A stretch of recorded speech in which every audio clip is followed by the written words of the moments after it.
Hola, ¿cómo están jóvenes? Buenas tardes, doctor. ¿Cómo están? ¿Todo bien?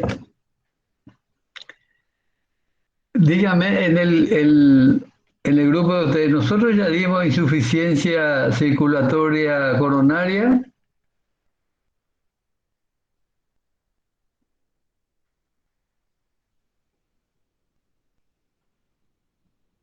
¿Mm? La última clase, ¿qué fue lo que dimos?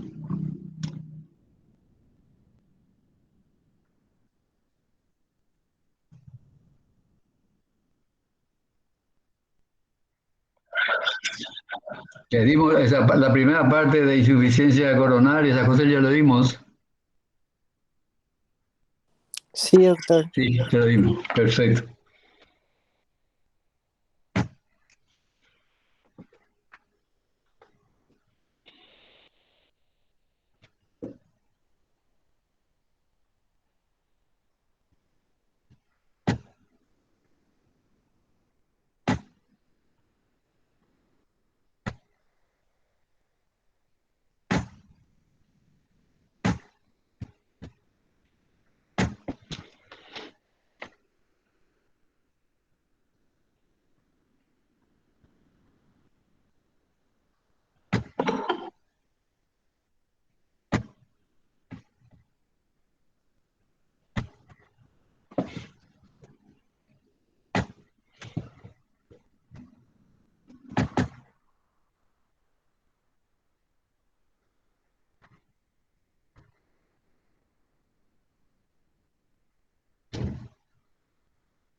¿Ven esto? Sí, ¿Ven esto? doctor. Sí, doctor. Bueno, fíjense bien qué es lo que ocurre con este aparatito que está ahora en vigencia, hace poquito que salió al éter, y vamos a ver qué es lo que ocurre. Fíjense bien en el video.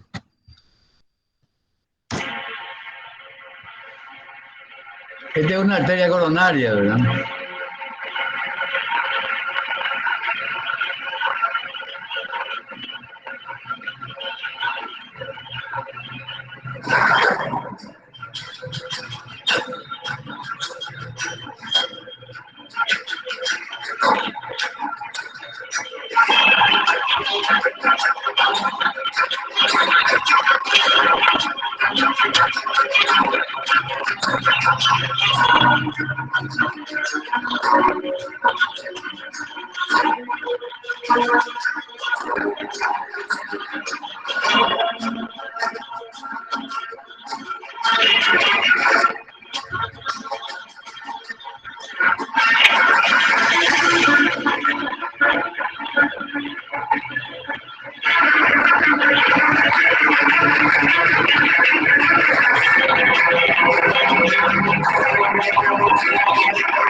Muy bien. ¿Qué le parece?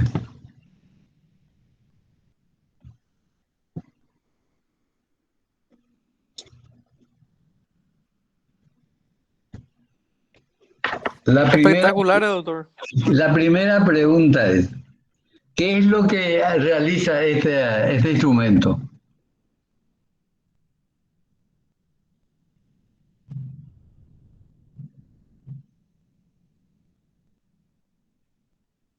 ¿Qué es lo que estaba sacando? Un coágulo Un coágulo. sanguíneo. Muy bien, se estaba sacando un coágulo. Este paciente estaba haciendo un infarto, ¿verdad? Entonces, con este aparatito se le saca entonces el coágulo. Fíjense el tamaño del coágulo, no es una chiquitita, una cosa chiquitita, bastante grande, ¿verdad? Entonces, con este aparatito lo que se hace es sacar el coágulo. ¿Qué, qué, ¿Qué ocurriría si este aparatito no tuviera ese mecanismo de penetrar el émbolo y tratar de meterlo en esa canastita? ¿Qué ocurriría, por ejemplo, si no se hace eso?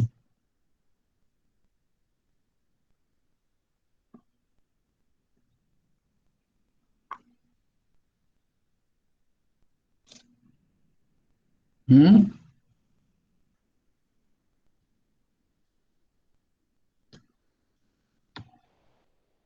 Lo que ocurriría es empujar el émbolo hacia adelante y trancarlo más todavía, ¿verdad? Cuando se va más achicando la coronaria, por supuesto, en el sector distal, eso es lo que nosotros con otro tipo de instrumento lo que haríamos es empujar el émbolo y trancarlo de todo, ¿verdad? Pero con este tipo de instrumento lo que hace es prácticamente impedir eso, agujerear prácticamente el émbolo y permitir que pueda agarrar todo el émbolo en toda su magnitud, ¿verdad? Y sacarlo de ese medio. ¿Qué es qué es lo que se evita entonces con este instrumento? O con este procedimiento, si quieren. Que el infarto siga avanzando. Que el infarto siga avanzando o que permanezca ahí la obstrucción y llegue hasta el final, ¿verdad? Uno, eso. ¿Qué es lo que va a ocurrir después de hacer esto con este paciente, ¿verdad? Se sacó el émbolo magistralmente y ya se solucionó todo el problema o queda algo.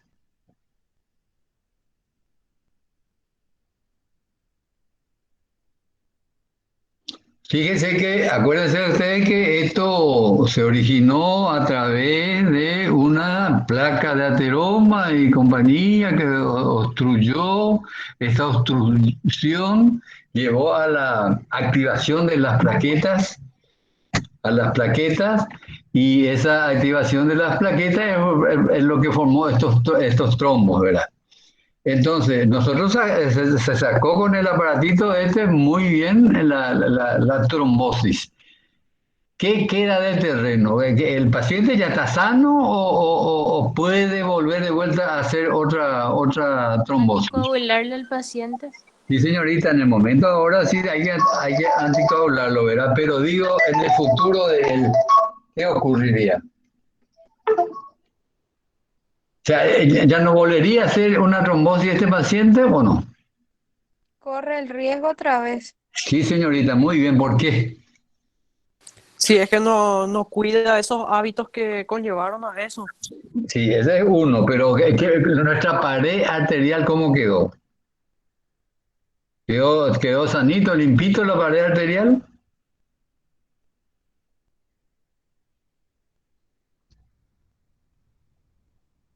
Puede desarrollar un aneurisma. Puede desarrollar una aneurisma, pero esa, no se olvide usted que esa es una pared enferma. Es una pared enferma. Le libramos de la muerte inmediata al paciente, pero ¿en qué condiciones queda esa pared? Esa está todo debilitada, está todo fibrosada por las placas de ateroma, ¿verdad? O sea que lo que va a hacer inmediatamente otra vez, eso es tiempo, puede ser un mes, 2 meses, puede ser años, va a volver otra vez a generar otra placa de ateroma y va a obstruir de vuelta la arteria coronaria.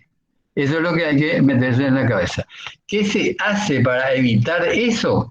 Ahora se le coloca el famoso stent, que es un resorte como esos resortes que conocen, el Avirome y toda esa historia que tiene ese resorte, una cosa redondita, en rollo, en rulero, ¿verdad? Y eso evita otra vez que se estenose primero la arteria coronaria, ¿verdad? Que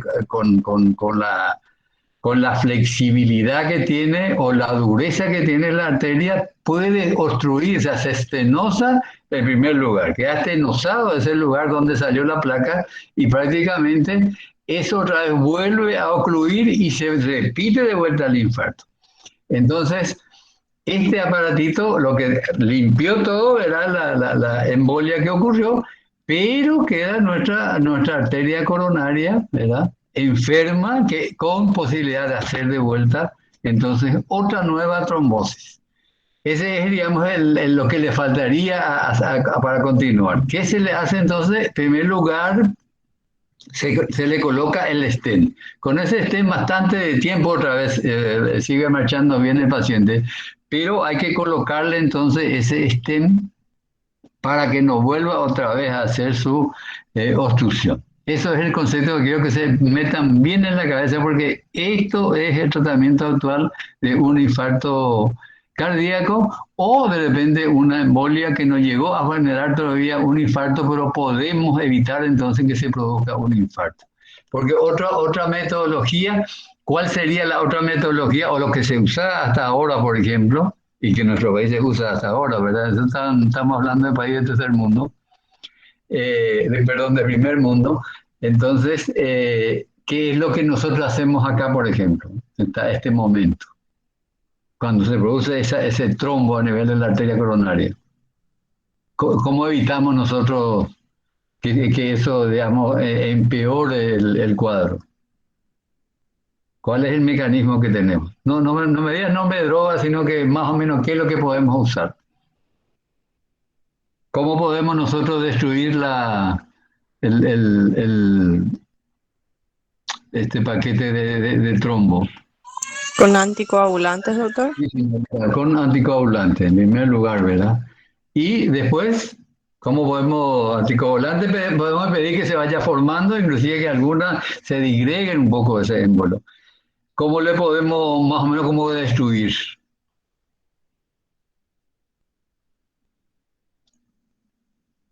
Con drogas, ¿verdad? Los fibrinolíticos, ¿verdad? Con eso nosotros tratamos de destruir, ¿verdad? Pero, obviamente eso ya estará, ya es muy al azar, ¿verdad? Eso ocurre, eso no ocurre. Y ese era el cuentito anteriormente. Ahora hay más posibilidad entonces de solucionar inmediatamente el problema. Lo que también se coloca el stent, o sea, lo que se hacía antes era fibrinolítico, ¿verdad? Anticoagulación y después se entraba con la arteriografía, se limpiaba todo y se le dejaba el stent. Hasta ahí se hacía, ¿verdad? Entonces, algunos émbolos que iban al sector distal podía eso producir una necrosis en el futuro o algún tipo de obstrucción de la arteria terminal coronaria y hacer un pequeño infarto. Hasta ahí llega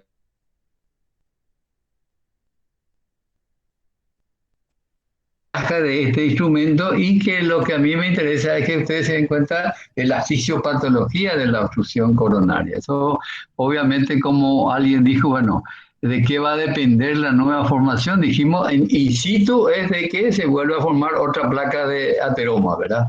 Esa arteria enferma. Y en segundo lugar también va a depender de la dieta, ¿verdad? De la dieta que en general, muy pocas personas hacen la dieta. ¿Y por qué la gente no quiere hacer dieta?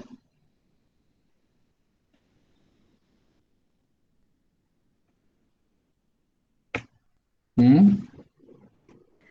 Porque no quieren cocinar, porque es caro y porque tipo se compra comida para llevar nomás ya y eso, doctor. O sea que las comidas así de pasajera por trabajo, decís vos, Por la falta de tiempo también. pero, pero no podía comprar comida comida más, digamos, más dietética. Ahora puedes libre te hace cualquier cosa. Es caro, ¿Cuál doctor. les parece que sería, vamos a suponer la causa principal, ¿verdad? ¿Por qué le cuesta a la gente hacer la dieta? ¿Es rica la comida dietética? ¿Es rica? Hablando así, La verdad que no es rico, doctor, pero uno con el tiempo se acostumbra, pero muchas veces uno por desconocimiento, ¿verdad? No desconoce a las personas claro, sí. de las Esa es consecuencias que puede causar una comer gran mal. verdad. Depende porque, primero porque es rica, ¿verdad? Aunque vamos a aclarar eso, no vamos a ser tan bobos que le van a decir que la comida dietética se come igual, no. Es una gran porquería, ¿verdad? Entonces, ustedes saben que la comida más rica es con mucha sal y con mucha grasa, ¿no? ¿Qué vamos a meter? Un asado sin mucha grasa y sin mucha sal, no, no es un asado. Entonces, por ahí Acá viene el sí, asunto, ¿verdad? Que la gente dice, bueno, hay mucha gente, ¿para qué yo quiero vivir si voy a comer esta porquería nomás, ¿verdad? No, no, no. Mucho también tiene que ver con la formación cultural, ¿verdad? Hay gente que, sobre todo nuestra gente de campaña, por ejemplo, que bueno, lo único que tienen en la vida es comida, ¿verdad? Que ellos comparten la comida. Entonces, al final, si vos podés compartir un rico asado, ¿verdad? Pero, yo qué sé, un caldo de verdura no creo que compartas ni con tu enemigo. Entonces, esa es la dificultad. Por eso, ya Hipócrates, hombre, es la comida. Siempre antes se acuerdan ustedes que era toda la muerte era por castigo de Dios. Entonces Hipócrates dijo, no, acá no es castigo de Dios, castigo de nadie. Acá lo que nos mata es la comida. Y lo que nos cura es la comida, dice de vuelta. Porque nos cura, los que nos cura es la comida. Porque justamente la dieta es lo que te cura, ¿verdad? Pero lastimosamente hasta ahora van a ver ustedes que el porcentaje de gente que hace su dieta es poquísimo. La mayoría prácticamente llegan a producir de vuelta infartos y llegan de vuelta a hacer otra vez trombectomizado y siguen de vuelta con otra trombosis. O sea, es muy difícil de pagar. Sobre todo nuestra raza latinoamericana, ¿verdad? Los gringos un poco más siguen, a veces algunos son muy estrictos en la dieta, te calculan y no te salen de la dieta y viven mucho tiempo, pero nosotros, nuestra gente, es así, sino ¿para qué voy a vivir ya si voy a vivir así, verdad? Y por ahí nos jodieron. Bueno, vamos entonces a seguir con con,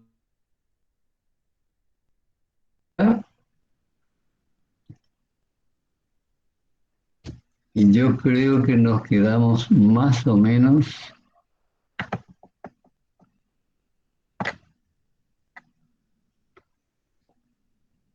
Ven acá en este dibujo, ¿verdad? Que no es muy fácil. Fíjense cómo está cerrado acá la arteria coronaria. Esto es todas las placas de ateroma. Fíjese la luz. Y fíjese visto así en el sentido longitudinalmente de esta arteria, de la obstrucción. ¿Qué solución le podemos dar nosotros en este caso?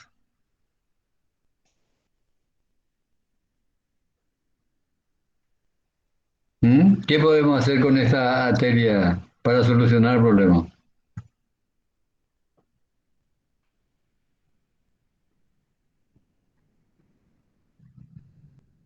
¿Cateterismo puede ser? ¿Me escuchan?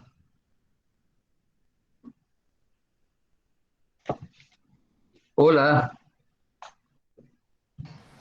sí, doctor, te escuchamos. Sí, se me escuchan. Bueno, ¿qué se puede hacer de esta arteria coronaria, por ejemplo? Este que está arriba o este que está abajo, esto es arteria coronaria, ¿verdad? ¿Qué le podemos hacer esto? ¿Les parece que esto con anticoagulante, con fibrinolítico podemos solucionar? Fíjese esto, la constitución ya de esta estenosis. Es como carne pura prácticamente, ¿verdad? O sea que acá, ¿qué es lo que hay que hacer? Anular esto y buscar una parte sana y conectarlo con otra parte sana. Ese es el famoso bypass. Pero esto tratarlo con dieta, aunque haga dieta de agua todos los días, esto no lo vamos a solucionar más. Esto también hay que tener en cuenta. Bueno, sigo.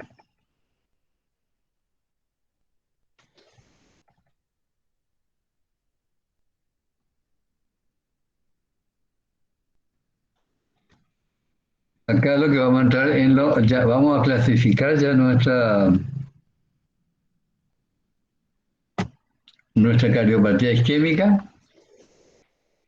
Y esto fundamentalmente hay una etapa, esto es una clasificación, digamos que le seguimos un poco a Alberto Lassi, un cardiólogo argentino. Él no es profesor, pero maneja la cardiología argentina hace años. Y él lo divide un poco en etapa preclínica. Son esas personas que tienen probablemente problemas coronarios, pero no se manifiestan, ¿verdad? Entonces a eso le llaman etapa preclínica, ¿verdad? Y estos son los que a veces tienen muerte súbita, ¿verdad? Que murió, no sabemos ni por qué, porque él nunca se trató ni nunca se estudió. Después está la etapa clínica, la donde se manifiestan ya prácticamente las coronariopatías. ¿Y qué división tiene de vuelta esta etapa clínica? Y acá vienen los dos síndromes anginosos. Uno es la angina estable, es la que tiene la misma sintomatología siempre, hace un esfuerzo, camina una cuadra, le duele, camina 5 cuadras, le duele, sube la escalera y le duele, para y para de caminar y le pasa el dolor. Esa es la famosa angina estable. Estable porque está estabilizado, ¿verdad? Entonces, esa es una de las divisiones. Luego viene lo que es la angina inestable. Esta es, así como dice su nombre, inestable. No tiene a veces nada que ver con el esfuerzo, a veces en reposo le da la angina inestable. Y obviamente van a ver la gran diferencia. Cuando la angina estable hace reposo, siempre le pasa el dolor, porque depende del esfuerzo. Sin embargo, la angina, o también se toma sus coronarios dilatadores, ¿verdad? El de nitrato de isotorride. Y la angina inestable, como es de reposo, o sea, que como le da en reposo, prácticamente, ¿qué es lo que puede hacer el paciente? Y tampoco a veces le mejora los dilatadores coronáricos, ¿verdad? Entonces, al final, fíjense bien, porque acá siempre vienen las trampas de las preguntas. Acá la última etapa, digamos, de la obstrucción coronaria, acá es una obstrucción nomás, pero todavía no se produce el infarto. Hay un sufrimiento cardíaco, ¿verdad? Pero no llegamos al infarto. Y la última etapa va a ser entonces el infarto de miocardio. Por eso, fíjense que son escalonados, ¿verdad? Arranca con la angina estable, luego esto puede progresar a la angina inestable o alguno entra en angina inestable, de ahí pasa a infarto, o la tercera posibilidad hace directamente un infarto sin haber tenido nada de estas cosas previas. Ese es el concepto que quiero que lo aprendan bien, porque todo el problema y las preguntas giran en torno a esto. Bueno, y el diagnóstico, ¿cómo hacemos el diagnóstico de una angina? Es un concepto clínico y su diagnóstico se basa fundamentalmente en el interrogatorio del dolor. Una persona de 40, 50 años que tiene dolor en el pecho, ¿verdad? Nosotros, aunque no sea eso un coronario, tenemos la obligación de hacerle un estudio si no tiene una coronariopatía. Acá viene el gran problema que tenemos todos los médicos. Resulta que a nosotros, si encontramos que este paciente tiene un electrocardiograma normal, nosotros ya no nos importa el resto. Y ese suele ser un problema porque la gente dice, me fui al doctor y me dice, me dice que no tengo nada, pero yo sigo teniendo dolor. A nosotros no nos importa ya los otros dolores, ¿verdad? Doctor, ¿Sí? doctor, en una angina inestable puede haber elevación de las enzimas, pero no ninguna alteración en el electrocardiograma. En anginas estables, en general, hay una inversión, puede haber una inversión de la onda T, pero las anginas están normal, perdón, las enzimas están normal. En las Así es. inestables, en atender, muy bien, muy buena pregunta esa. En las inestables aparece también ya la onda T invertida y aparece pequeñas cantidades de enzimas cardíacas.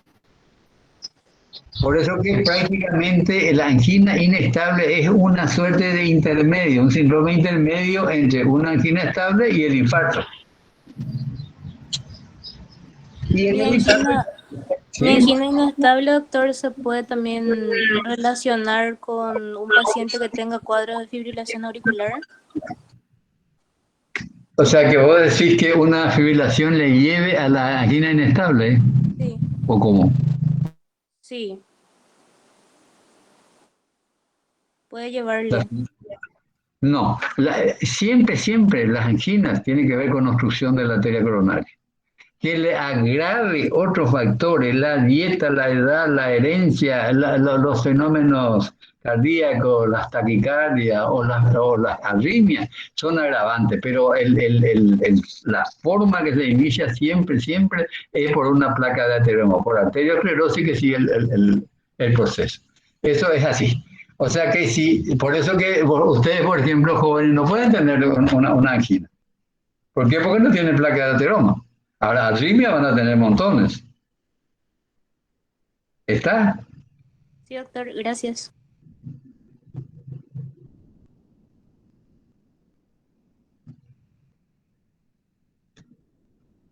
Bueno, así que la angina es un concepto clínico y su diagnóstico se basa fundamentalmente en el interrogatorio del dolor.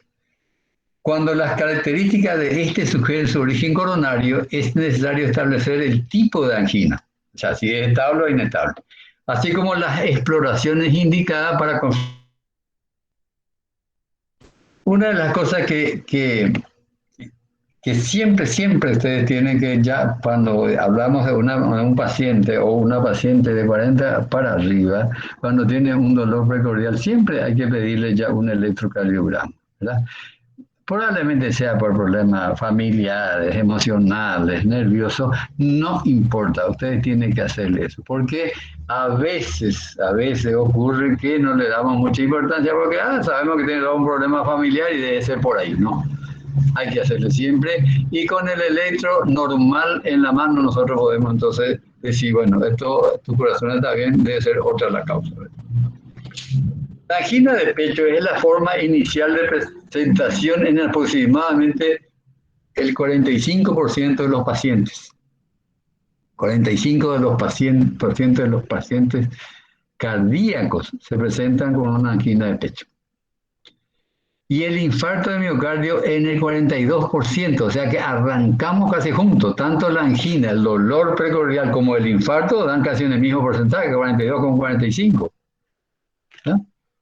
Quiere decir que hay mucha gente que no tuvieron esto es una especie de escalón que dice, bueno, yo arranco con una angina estable, después empeoro, voy a la angina inestable y después llego a un infarto. No, puedo yo directamente arrancar con una angina de pecho que morir con mi angina de pecho de otra cosa, ¿verdad?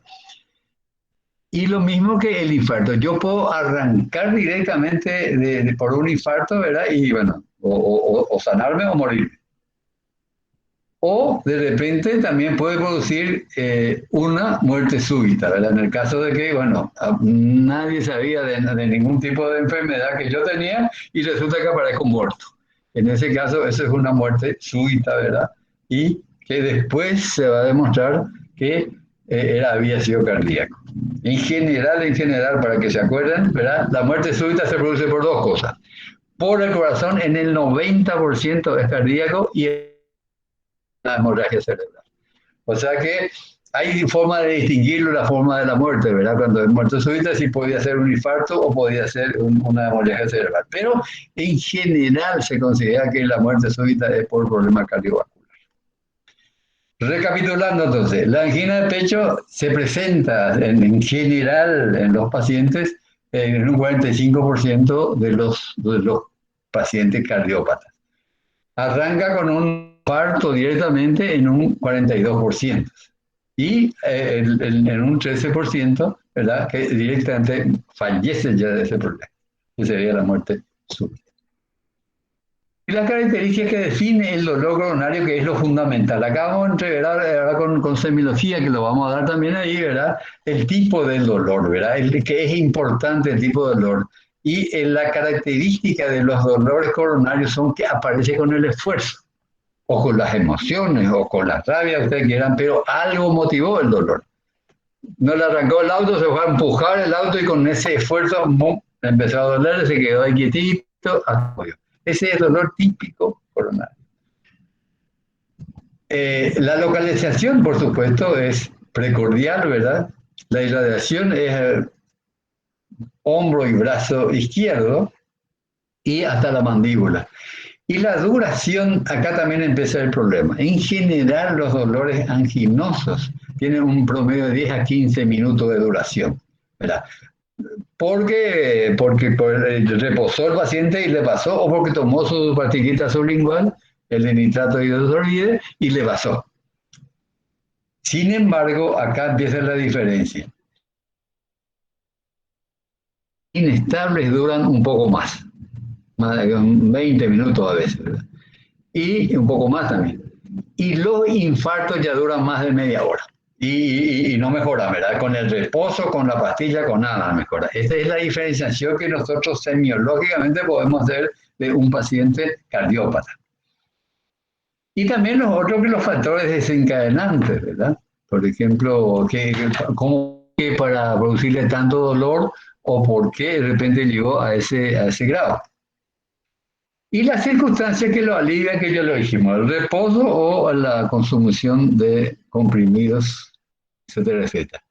En su forma habitual, los pacientes describen el dolor anginoso como una opresión, un peso o una sensación urente, tipo quemante, localizada en la región retroesternal anterior del tórax e irradiado hacia los brazos, el cuello o la mandíbula. Esa es la forma de presentación de un dolor precordial de origen coronárico. La opresión, esa sensación, como decía Heberden, de desagradable, más bien desagradable, que uno se da cuenta que le va a liquidar, ¿verdad? Ese infarto, el infarto se distingue un poco en la sensación del dolor, en que se acompaña de una muerte inminente, que él se va a morir, pero te lo dice muy lentamente, ¿verdad? Bueno, yo parece que ya no voy a morir, doctor, que esto me duele mucho, pero apenas, no como esa gente que grita, yo me voy a morir, ya malata a mi gente. No, esto no. Yo tranquilito, el tipo dice, doctor, este está medio jodido, parece. Bueno, y las irradiaciones son estas, ¿verdad? Episodios de angina suelen iniciarse de forma gradual, alcanzan pronto su máxima intensidad y desaparecen también de forma paulatina en 1 a 10 minutos. Ese es el dolor anginoso común, angina estable. Le duele, arrancó con el esfuerzo, hasta él sintió un poco mientras pensó si dejaba hacer lo que estaba haciendo, o sea, un poco, le llegó al máximo. Ahí para él y después de vuelta a no padecer más el dolor, y si él viene con mucha cautela a su casa, él no tiene problema. En la angina de esfuerzo clásica, los síntomas presentan una clara relación con el ejercicio, en especial si este se realiza tras las comidas o en un ambiente frío. Las emociones pueden asimismo desencadenar la crisis. El cese de la actividad que provocó el dolor, el reposo o la administración de nitroglicerina sublingual determinan rápidamente su desaparición. ¿Está? Estas son las anginas entonces estables, que tienen que ver con el exceso de comida, ejercicios también medio intensos, ambiente muy frío, emociones que tiene, ¿verdad? Entonces, toda vez que pasó esto, ¿verdad? O se tomó su pastillita, el dolor desapareció y él mejora. La frecuencia con que la angina se presenta de forma atípica, o sea, no así como estamos relatando nosotros, y el gran número de enfermedades que se manifiestan por dolor torácico exigen un diagnóstico diferencial cuidadoso y a menudo difícil. O sea, nosotros tampoco, como dijimos, podemos etiquetar el dolor de pecho, porque si no, nos vamos a volver locos. Y acá viene la clasificación de las anginas, ¿verdad? La angina es estable, como dijimos, y la angina es inestable. La angina estable, medida va a tener 1, 2, 3 y 4.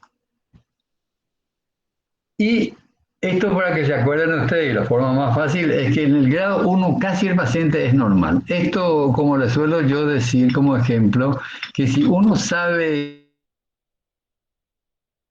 el paciente es anginoso, porque ella sabe a los cuántos metros o qué distancia o qué obstáculo le va a producir dolor. O sea, subir una escalera de repente al segundo piso, a ella le va a producir dolor, entonces él evita eso y no se manifiesta. Entonces, el grado 1 es la actividad física no causa dolor, la actividad física normal, ¿verdad? Este aparece con los esfuerzos extenuantes, rápidos o prolongados. Estamos, entonces él puede pasar prácticamente desapercibido. El grado 2, la limitación leve de la actividad física.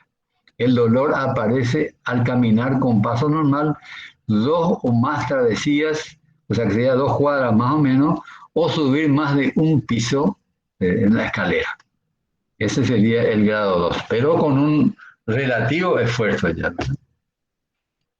Y el grado 3, la limitación acusada de la capacidad funcional, el dolor se presenta al subir un piso o caminar con paso normal una travesía. Una cuadra camina él, aunque sea lentamente, ya empieza el dolor. Eso sería angina de grado 3. Fíjese que el grado 1 era haciendo un esfuerzo bastante importante. Y el grado 4 es la incapacidad para llevar a cabo cualquier actividad física sin la aparición de angina o de dolor. El dolor puede aparecer hasta en reposo. Para que ustedes más o menos se ubiquen, grado 1 es aquel que aparece con esfuerzo bastante importante, y grado 4 es cuando ya se produce en reposo. El grado 2 y 3 ahí lo dividen más o menos y ya está. La exploración física, la exploración es con frecuencia normal, en especial una vez que ha pasado la crisis. Una exploración cuidadosa permite descartar otras posibles causas del dolor torácico y detectar factores de riesgo coronario. Durante el acceso de angina, el paciente puede aparecer pálido y con diaforesis, o sea, con transpiración. La frecuencia de pulso suele encontrarse aumentada, al igual que la presión arterial. La palpación del precordio puede revelar un doble impulso apical. La auscultación cardíaca puede ser normal, atente con esto, miren que puede ser todo normal, hasta el electro puede ser normal. Pero a menudo se ausculta un cuarto ruido y con menor frecuencia un soplo sistólico de insuficiencia mitral. La presencia de hipotensión arterial e insuficiencia cardíaca durante las crisis anginosas se ha señalado como signo de gravedad y con frecuencia se asocia a lesiones arteriosclerosas coronarias graves. Todo proceso, y acá viene también la clásica pregunta. Cuando un paciente cardiópata, ¿verdad?, tiene un dolor precordial, ¿verdad?, y aparte le baja la presión, ¿qué le simboliza a ustedes eso? ¿Por qué les parece que baja la presión?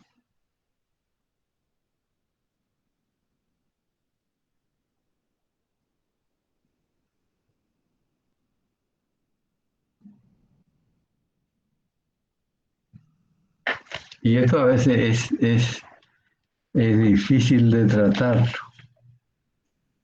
Cuando baja la presión arterial simboliza que la fuerza de contracción está decayendo y el corazón no tiene esa fuerza para mantener una presión adecuada. Entonces, esto da de por sí ya una cualidad a esa insuficiencia de que es probablemente grave. ¿Por qué razón grave? Porque muchos de los medicamentos que se usan van a bajar más todavía la presión y por lo tanto vamos a entrar en una insuficiencia renal que va a complicar la vida. Entonces, señoras y señores, cualquier cardíaco, ¿verdad? Está en crisis, está en una insuficiencia cardíaca y la presión lo mantiene normal, podemos decir que hay una contracción todavía cardíaca que sirve como para mantenerlo al paciente con vida. Pero cuando esa insuficiencia cardíaca se acompaña de un dolor, de una dificultad respiratoria y con una hipotensión, simboliza que el asunto está jodido. Y eso es importante porque esa cuestión de que a veces nosotros no hablamos mucho, el médico paraguayo es de poco hablar, entonces tenemos que ser como los jurepas, que tenemos que hablar hasta por los codos y decirle al paciente, mira, yo no le veo bien a su familiar, así que porque está teniendo problemas del corazón y todavía tiene la presión bastante baja y eso no es de buen pronóstico. ¿Y qué épico podemos hacer, doctor? Y yo creo que es lo que hay que buscar si no podemos llegar a un centro más especializado. Y ahí ustedes se lavan las manos. ¿Pasó algo? Porque en general los familiares se van a ir a hablar, discutir, no, para que le damos modelo, está bien, bla, bla, bla, pero ustedes ya quedan bien. Pero no contarle esta realidad a los pacientes les complica mucho, muchos colegas se complican así, ¿verdad?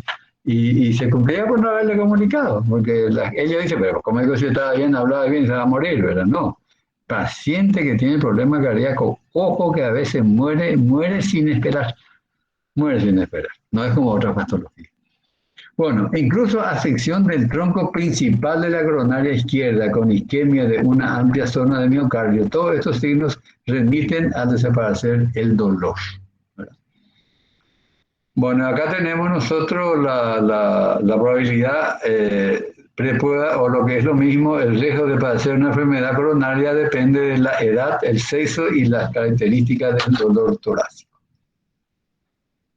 Bueno, y el electrocardiograma. Siempre acuérdense eso cuando nosotros hablamos de problemas cardíacos, ¿qué le van a pedir? Radiografía de tórax, le van a pedir electrocardiograma, ecocardiograma, le van a pedir también una angiotac para ver cómo está, si hay una obstrucción de la arteria coronaria, y le van a pedir una resonancia magnética, los 5. Les puedo asegurar que acá 1 o 2 no hacemos, pero igual tiene que pedir, acostúmbrese, eso porque si no, no aprendemos más. Tiene que siempre pedir todo junto. Ah, ¿tiene un problema cardíaco? No, le voy a pedir todo esto. Entonces, fíjese, en aproximadamente el 50% de los pacientes con angina crónica tienen un electrocardiograma normal durante el reposo y en ausencia de dolor. El resto puede mostrar los signos electrocardiográficos de un infarto miocardio antiguo, una depresión del segmento de CT o cambios isquémicos de la onda T. Eso es lo que puede entonces demostrar un electrocardiograma. O sea que si un paciente tiene un dolor precordial, prácticamente nosotros le hacemos hacer el electrocardiograma y el 50%, o sea, da positivo en un 50%, que no es menor también, ¿verdad? Pero en un 50% puede ser normal. Entonces, tenemos que tener esto en cuenta. Y tenemos que repetirle también el electro, que quizás en ese momento todavía no está dando ningún tipo de repercusión y obviamente el electro va a ser normal. No nos tiene que eso engañar. Acá tienen ustedes un electrocardiograma y ven ustedes acá, vamos a ver si ven esto, esta es la onda T. Acá está la inversión de la onda T. Esto prácticamente una T muy aplanada que simboliza una isquemia. ¿Verdad?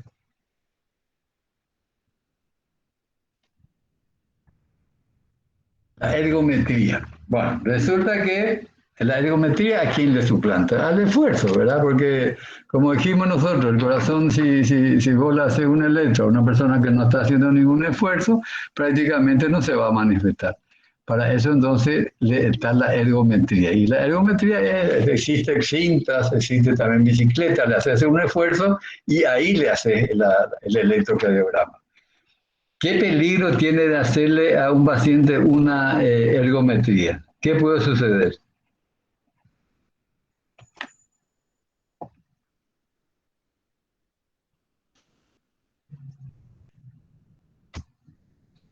¿Mm? Sí, señor, cómo no. Por eso hay que tener cuidado de eso, ¿verdad? Hay que tener cuidado. Entonces, no podemos hacerle de entrada a un paciente o no podemos hacerle ergometría si tiene una onda T, por ejemplo, simboliza una isquemia coronaria, la onda T, ¿verdad? Entonces, nosotros no podemos hacerle a ese paciente una ergometría, ¿verdad? Nosotros ergometría hacemos cuando el paciente no tiene ningún tipo de alteración electrocardiográfica y le sometemos a esfuerzo, entonces para ver si por ahí salta. Muy bien lo que dijiste, que puede desencadenarle un infarto y se nos muere el paciente, ¿eh? Fíjese que es un paciente que estaba bien y resulta que nosotros con el esfuerzo le liquidamos. No es nada simpático esa cosa. Bueno, la prueba de esfuerzo se considera positiva si provoca dolor o el segmento de ST desciende al menos 1 milímetro, adoptando una forma horizontal o descendente. Ahí nos da entonces eh, la, la existencia en general del paciente. Esto no es a veces interesante porque a veces el paciente se cansa y le duele por cualquier cosa y a veces es por la angina. Pero ahí en el momento que él dice tiene dolor, ahí se para ya la prueba. Acá tienen ustedes, este es el electrocardiograma normal del paciente, se le somete acá a la ergometría y fíjese, por ejemplo, el descenso de cemento de ST. ¿No? Y esto significa que es positivo, que tiene un problema coronario. Pero arrancamos así normal y para llegar a esto. Tienen otro con otro tipo de cosas que ya no escapa a nosotros y vamos a seguir. Acá tenemos, por ejemplo, acá tiene la inversión de la onda T, esto es una angina. Acá. Y acá ya tiene también elevación de cemento de ST. Y luego es darle el nitrato de sorbida y ve mejora. Y después existe el Holter. Holter, acuérdense de este Holter porque esto tenemos en el Hospital Espíritu Santo. El Holter no es más que un electrocardiograma de 24 horas, ¿verdad? Porque el electrocardiograma. Y el Holter se le pone el equipo de electrocardiograma y se le manda a su casa 24 horas. Él come, corre, se pelea con su vecino, etcétera. Todos esos actos van registrados en el Holter. Entonces te sirve como por ejemplo dormido también, una vez si tienes una arritmia durmiendo, etcétera, etcétera. Esa es la importancia del Holter. Con la única diferencia es que tiene que ser persona de confianza, porque el aparato ese creo que sale $30,000 y le da un tipo y se te va con el aparato, no va a ser nada simpático. Acá está el Holter, este es el aparatito, acá está el traductor, después que lo pasa en un papel, y se coloca igualito, casi un electrocardiograma, y se va el paciente así, no tiene que bañarse ni sacarse tampoco. Bueno, y los estudios radioisotópicos, la prueba de esfuerzo convencional tiene una sensibilidad y una especificidad limitada para el diagnóstico de insuficiencia coronaria. La utilización de tomografía con talio 201 o tecnecio 99 es lo que se usa, ¿verdad? Y vamos a tener acá, fíjense por ejemplo en este caso. La gammagrafía con talio en un paciente de isquemia anterior se comprueba ausencia de captación, que es lo que ocurre acá, ¿no? Durante el esfuerzo, y se corrige parcialmente con la gammagrafía realizada en reposo 4 horas más tarde. Acá ven ustedes cómo se corrigió es una prueba que se usa también la gammagrafía con talio. La ecocardiografía y la ecocardiografía Doppler. El ecocardiograma constituye un método sensible e incruento para el diagnóstico de los defectos segmentarios de la contractilidad y la evaluación global de la función ventricular. O sea, atenti con esto, la ecocardiografía no le va a demostrar cómo circulan las coronarias, ni mucho menos, pero le va a decir si el movimiento del ventrículo es uniforme, por ejemplo. Si no existe, porque se acuerdan ustedes que si existe una zona necrosada, prácticamente el movimiento de las paredes de esa zona necrosada no van a ser normales. Y ahí podemos agarrarla nosotros entonces con la ecocardiografía. Y el Doppler es para ver si no tiene un soplo valvular. Cateterismo, o sea, lo que llegamos entonces al final nosotros es teñir las arterias coronarias para ver dónde está la obstrucción. Esto generalmente se hace antes de las operaciones de la arteria coronaria. El cateterismo con la coronariografía.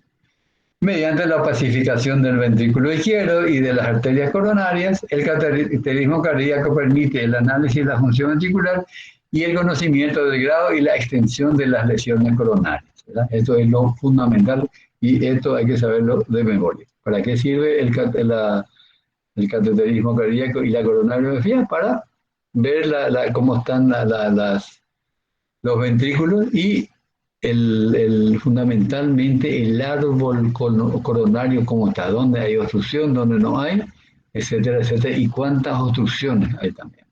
Y qué grado están obstruyendo esas placas de ateroma. Acá tienen ustedes un árbol coronario, ¿verdad? Fíjense la cantidad de arterias que tiene, ¿verdad? Entonces nosotros teñimos esto y lo tiene todo de blanco, esto, y vemos dónde está la obstrucción. Está acá, hay uno más o tres. Siempre de la coronaria izquierda, por la derecha no produce mucho problema.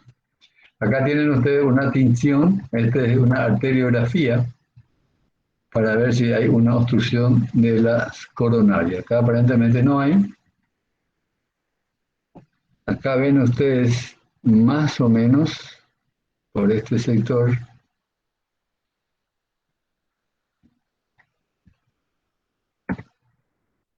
Y acá hay una estenosis de la descendente anterior. Entonces, esto es lo que está justificando los dolores. Y esto se puede hacer un puente entre este sector y este sector directamente. A eso se llama puente o bypass, ¿verdad? Y con eso solucionamos la obstrucción que eso está produciendo. Acá tienen otro, este es un trabajo esta obstrucción de la coronaria, que este trabajo consiste en que se le dio los hipolipemiantes por mucho tiempo y dice que se restablece. Acá tienen ustedes mejor, esto es la obstrucción de la arteria coronaria, se le dio los hipolipemiantes por mucho tiempo y prácticamente se recanalizó todo otra vez. Es discutido, no se le dio demasiada importancia a eso, pero en fin, alguna vez alguno de repente va a seguir el estudio y va a confirmar. Bueno, y seguimos ahora entonces con la angina de pecho inestable. Es un síndrome clínico que se puede presentar de muy distintas formas, pero todas ellas tienen en común un riesgo intermedio entre la angina estable y el infarto agudo del miocardio. Esto prácticamente lo que antes los cardiólogos de antes, no tan antes, ¿verdad? Pero hace 10, 15, 20 años, le llamaban preinfarto. ¿Qué vio tú? Tuvo un preinfarto. Un preinfarto no. Y hasta angina inestable. Entonces, es un síndrome clínico que se puede presentar de muy distintas formas, pero todas ellas tienen en común un riesgo intermedio entre la angina estable y el infarto del miocardio. Causas potenciales de angina inestable, ¿de dónde vino este? Porque esto no es relativamente nuevo, la angina inestable, ¿verdad? Como les digo, antes se decía, bueno, es un preinfarto o casi infarto. Después se le dio su categoría y se le llamó entonces angina inestable. ¿Cuál puede ser la causa de una angina inestable? Ruptura de placa con trombo sobreimpuesto. O sea, se rompió la placa de ateroma, se fue hacia el sector distal y en el sector donde estaba la placa de ateroma se ulcera y ahí se aglutina los trombos plaquetarios, ¿verdad? Trombos rojos, como le dicen, y eso es lo que produce la obstrucción. Eso causaría que el paciente esté en reposo, ¿verdad? Y le produzca dolor. ¿Qué ocurrió? Me van a preguntar ustedes, ¿y por qué no se convirtió en infarto? Porque se recanalizó. ¿Y por qué se recanalizó? Y bueno, por suerte, por milagro, lo que ustedes quieran. ¿Y por qué se dice esto? Y se dice, esto se va afirmando, porque las enzimas suben, quiere decir que el músculo cardíaco fue agredido también, no es que esto es una placa nomás y se obturó y después se recanalizó, no, algún defecto ya produce. El segundo es progresión de la lesión arteriosclerótica. Se agrandó esta lesión arteriosclerótica y de tal manera que produce per se ya directamente, sin ningún tipo de otro factor, la obstrucción. El otro es aumento de la demanda de oxígeno o disminución de su aporte por causa extrahipertrofia, por ejemplo, cardíaca. Se puede producir un aumento de la demanda de oxígeno y este corazón no tiene ya la estructura arterial coronaria como para compensar eso. Lo otro es la hemorragia intraplaca. Se produce la migración de la placa de ateroma y en el lugar se produce la hemorragia y esta hemorragia, por supuesto, produce el taponamiento fibrinoplaquetario ya que le dijimos. Y la otra es la excesiva proliferación de células musculares lisas dentro del proceso arteriosclerosis. Todo esto son especulaciones, son hipótesis que se plantean. Y la angina inestable de vuelta tiene una clasificación que más o menos en 6 grupos. La angina de reciente comienzo, que todas las anginas, cuando arranca, todavía no se puede decir si es estable o inestable. Entonces, está en ese grupo de clasificación. Angina progresiva, cuando estos dolores van aumentando y aumentando y aumentando, ¿verdad? Cada día, de acuerdo al dolor que despierta y a la anoxia que está causando estos dolores. El síndrome coronario intermedio, este es el que le decía yo que era lo que le llamaban antes los preinfartos. Síndrome coronario intermedio. El postinfarto agudo de miocardio, esto es cuando se produce por esta angina el infarto, pero luego sigue doliendo el corazón.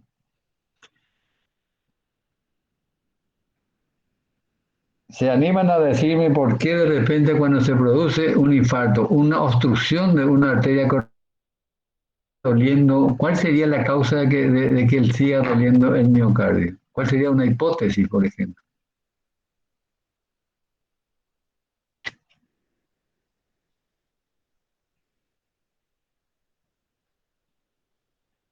¿Mm? Una hipótesis sería que haya otra arteria coronaria que está obstruyendo. Y ese está en déficit, por eso se está produciendo entonces el postinfarto agudo de miocardio. Porque en general se suele decir que aquellas arterias coronarias que estaban obstruidas, una vez producido el infarto, bueno, es como dice el dicho, muerto el perro, muerto la rabia, ¿verdad?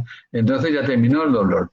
Pero a veces en algunos enfermos sigue el dolor. Entonces tenemos que calcular que hay otra arteria, aparte de la obstruida totalmente, hay otra arteria que estaba semi-obstruida, entonces queda ese como el autor de los dolores. A eso se llama entonces postinfarto agudo, angina, postinfarto agudo de miocardio. Y la otra es la isquemia aguda persistente. Esta isquemia aguda persistente es que siguen los dolores, no mejora el paciente a pesar del tratamiento. Y por último, el síndrome de Prinzmetal, que es una suerte de espasmo de la arteria coronaria, y que este síndrome, particularmente en el tratamiento con antidepresivos y bloqueantes cálcicos, mejoran el dolor. Con antidepresivos o tranquilizantes también a veces, y con bloqueantes cálcicos pasa el dolor.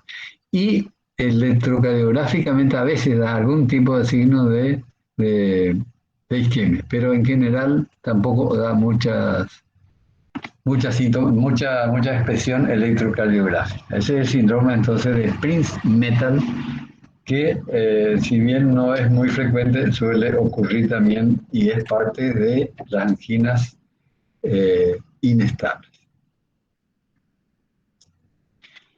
Y la angina, vamos otra vez a hablar un poquito de cada uno de la angina del reciente comienzo, que era lo que dijimos. Es la angina con una evolución menor de 3 meses. Todos los procesos anginosos dijimos que cuando arrancan, antes de los 3 meses la angina progresiva consiste en el agravamiento de una angina estable previa. O sea, un paciente con una angina estable, entonces se convierte en esta angina estable en una inestable porque va agravándose prácticamente. Esa sería una angina progresiva. El síndrome coronario intermedio se caracteriza por episodios dolorosos prolongados y recurrentes en reposo. Y esto es lo que decíamos que es parecido ya al infarto. La angina post-infarto agudo de miocardio es la que se presenta después de un mes de evolución del infarto. Dijimos nosotros que es arteria coronaria en déficit y ese déficit de esa arteria coronaria es lo que produce el dolor. Y la isquemia aguda persistente, dolor anginoso prolongado por más de 24 horas. Ese es otro, lo que disimula mucho un infarto también. Y el síndrome de Prince-Metal, dolor en reposo con un supranivel de segmento ST, que ya se trataba, como le dije, con antidepresivos y beta bloqueantes. Entramos para terminar con el diagnóstico diferencial. ¿Con cuál se puede hacer un diagnóstico diferencial de todas las coronariopatías? Con ansiedad. Ansiedad ansioso que lo he hecho, o las depresiones también, ¿verdad? Siempre, acuérdense que hay que hacerle todo el estudio, aunque sea este el problema, ¿verdad? Siempre ustedes tienen que decir, bueno, el electrocardiograma es normal. No dicen nada más que eso y tienen que consultar con un psicólogo o un psiquiatra. Los neuromusculares, por ejemplo. Tenemos el clásico síndrome de Tietze, una lesión herpética. Cuando arranca la lesión herpética, si es abdominal la lesión, el famoso juego San Antonio, ¿verdad? Si es abdominal y todavía no empieza con las erupciones, a veces antes se confundía con la apendicitis y se operaba la apendicitis. Y a nivel de tórax, cuando la lesión herpética arrancaba, se confundía también con dolores de tipo anginoso. Después también los síndromes post-toracotomía, ¿verdad? Por la lesión de los nervios intercostales queda siempre un dolor de tipo amenaza y le duele no sé qué cuánto. Y el otro síndrome hombro-mano. Y los gastrointestinales, en general, por ejemplo, las esofagopatías, que dan dolores parecidos al cardíaco, las úlceras gastrointestinales, las colecistopatías y la hernia hiatal. Todo esto conjuga un síndrome de la gastrointestinal que también a veces simula una isquemia coronaria. Así como a veces una isquemia coronaria también puede simular una úlcera gastroduodenal, una colecistopatía, ¿verdad? O una hernia hiatal o una pancreatitis también puede simular. Así se prestan, los dos se prestan, ¿verdad? Tanto el síndrome gastrointestinal se presta como una cardiopatía, como que las cardiopatías también pueden simular, ¿verdad? Muchas veces se confundió o se confunde, ¿verdad? Un dolor ulceroso en un paciente que está haciendo un infarto, sobre todo de cara diafragmática, que está encima del diafragma, esa cara diafragmática, y da entonces su dolor referido hacia el estómago, el paciente empieza con vómito, hasta que 2 o 3 horas después muere el paciente, ¿verdad? Y ahí nos dimos cuenta que era ese el problema, porque del estómago puede dar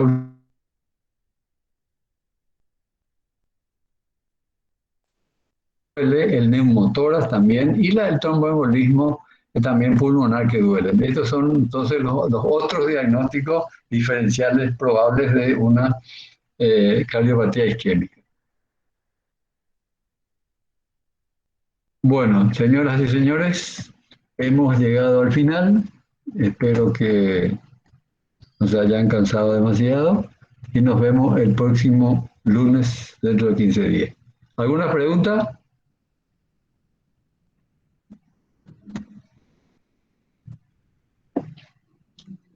¿Nada? No, doctor, muy buena la clase. Bueno, nos vemos, no se puede